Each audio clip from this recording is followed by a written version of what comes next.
Hello, I'm Richard Hooper and this is SatTV Week. Now I'm pleased to be joined by Mardi from NorthTelecom.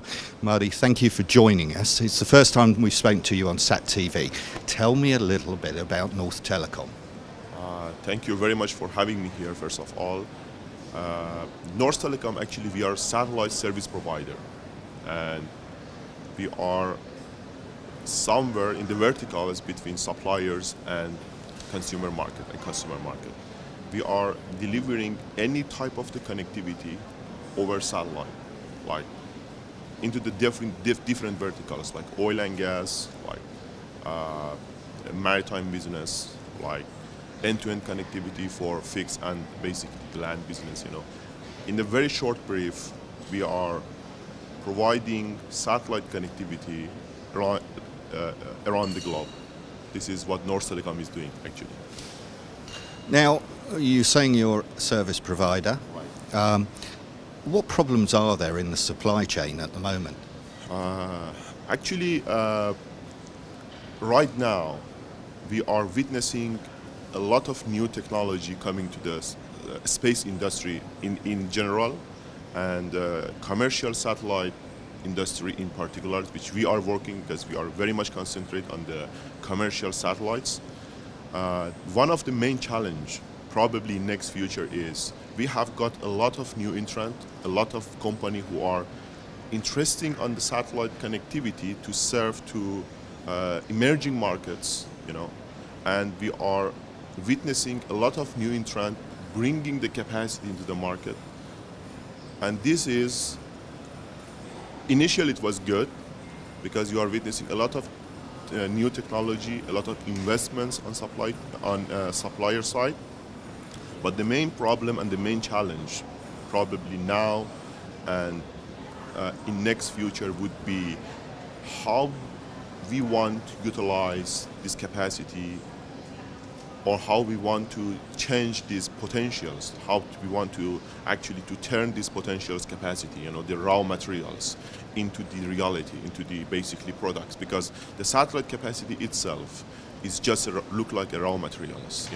Somebody need to use these materials to do the end-to-end connectivity, like IP connectivity over for aero type of communications, like for instance for mining, for oil and gas solutions. I believe there is no proper balance between supply and demand.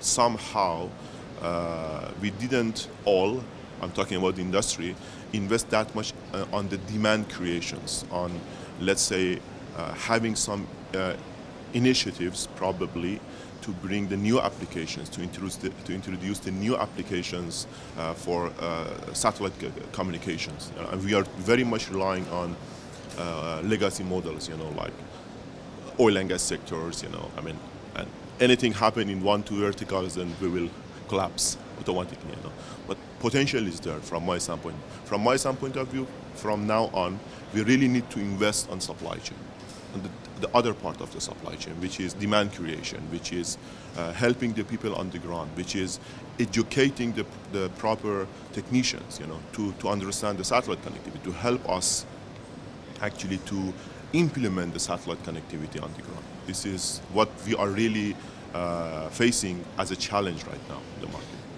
But you mentioned it, education. One of the things that we've been saying for the last few years, satellite is never seen as mainstream. My children don't understand satellite. Exactly. So if we can't educate the audience about what satellite can do for them, so how do we overcome that? We have a very nice tools right now, which is internet. Like you guys, you are trying to, it's like you cannot go every and each corner of the world and having the workshop, doing the educations. I believe we have to use the tools. Today we are keep talking about IoT, for instance, Internet of the Things. For education, I believe we really need to have, first of all, we are talking about the different type of education, at least from my standpoint of view.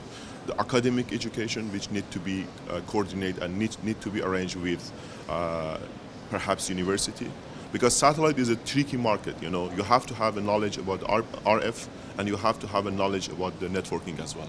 Eventually, you have to use the satellite as a media to deliver the service to the clients. You know, I mean, it's not all about RF. I'm just talking about basically the service providers concept, because we really need to provide the services. We are not operators, you know, probably operators just concerning about the RF parts or satellite technology itself, but we are much basically concentrating on delivering the service into the market. That's why we have to have all the expertise, you know. In terms of educations, I believe there are some firms, there are some basically groups, some firms, they are trying to have some sort of schemes, you know, for the education, stuff like that. But as you well said, unfortunately, the new generation, you know, they are not that much familiar with the satellite concepts, you know, and it's really needs some basically probably global movement somehow, you know, to actually first of all translate the satellite concept to something understandable for everybody, you know, not something complicated. Because when you are talking about, okay, people asking, what are you doing? Satellite, wow, what is this? Very complicated, very sophisticated, you know. No, it's not sophisticated, it's easy, you know, it's like, it's a media, that's all. It's just something you cannot touch it, is really, is like intangible stuff, you know, that's why you are thinking that it's like giants. Okay, it's a sophisticated technology, but our job is to make it easy for the people, you know. We don't need to make it sophisticated, because we want to use a satellite to deliver the service to the people. And that's why we really need to make it easy, make it understandable for the people, and make it like, I was reading an article about a year back, you know, in Financial Times. It was very nice about how we can monetize the satellite technology, you know, how we can basically bring the satellite from that much sophisticated concept into the commercial market. You know, it was very interesting, and I think educations, you know, is a key, is at least one of the key. You know, you have to have soldiers for yourself, you know, like who are advocating your technology, your basically solutions. As a service provider, you're under intense competition from multiple other service providers. How does NorthTelecom keep ahead of that competition?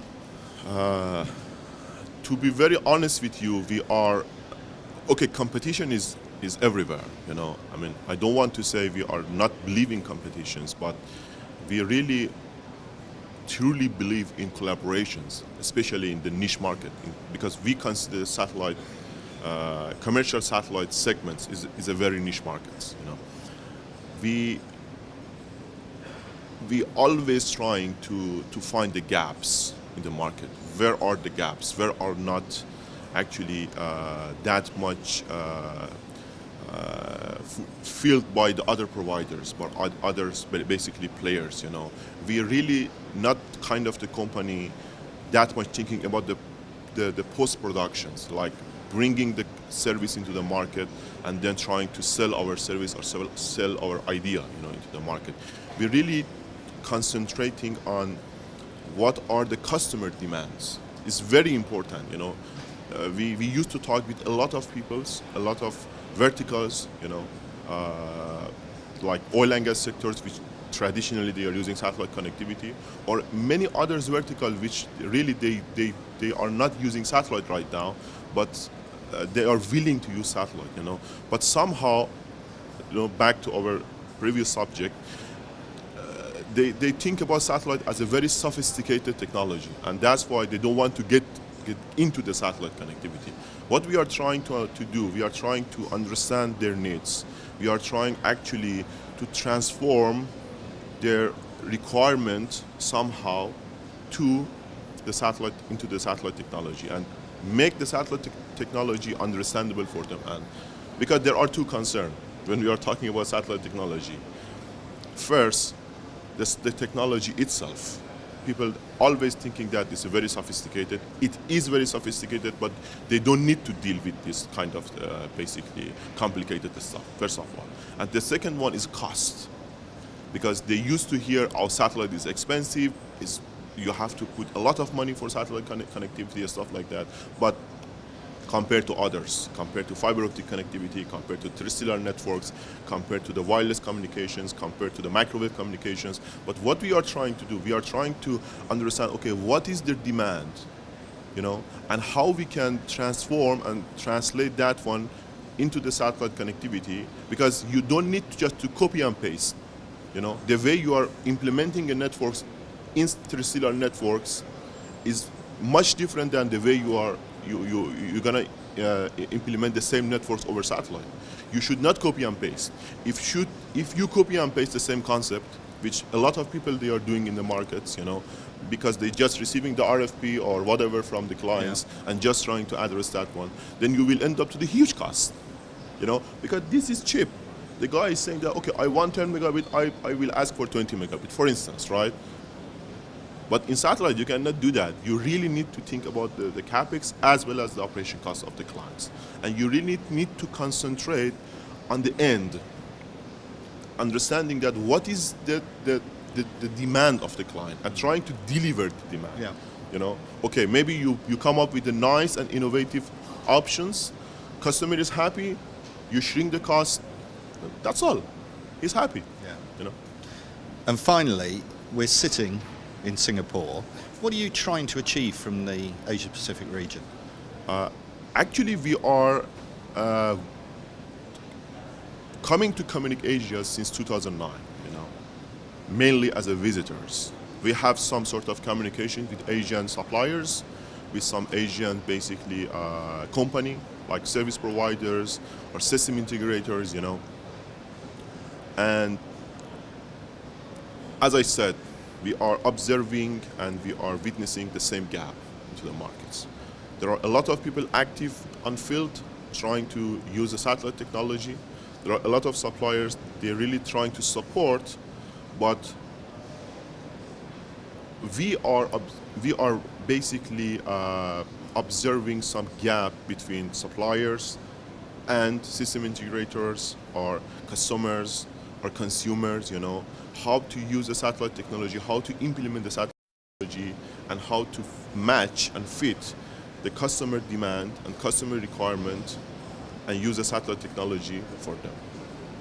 And the main problem is the cost, One of our expertise, to be very honest, is we're really always concerning about the clients, We really first, before getting into the satellite connectivity, before selling the idea, selling the service or selling the products, we really try to understand what are the constraints of the clients, what are the constraints of our partner on the ground, and we're really trying to do our best to address as much as possible. We're really trying to find the common ground between customer demand and suppliers basically expectation, and then make them match as much as possible. We are here to do the same concept. We are here to serve into the market. We are here to serve basically to help the industry. We are here to collaborate with the others. We are not here just, okay, we have this service, we want to sell this service. Not at all. It's not in our strategy. We are very much concentrating on the project-based stuff, concept, like we call ourselves solution providers somehow, Okay, we are satellite service providers, but when we are talking service, our service is our expertise, our solutions, how we can understand, we can act as a middle guy, as a middleman, coming up with the solutions, matching the clients and the customer need as well as the supplier needs. This is we truly believe is a big gap right now. And that's why there are a lot of potential project and potential basically customers which willing to have and which willing to use the satellite as a means, as a tools for the communications, but for any reasons, they just, okay, leave it, forget it, we don't want to do that. That's the main problem. And we are trying our best to fulfill this gap. Well, I look forward to seeing the progress of the company over the next 12 months. Thanks for joining us. Thank you very much for having me here. Have a good day.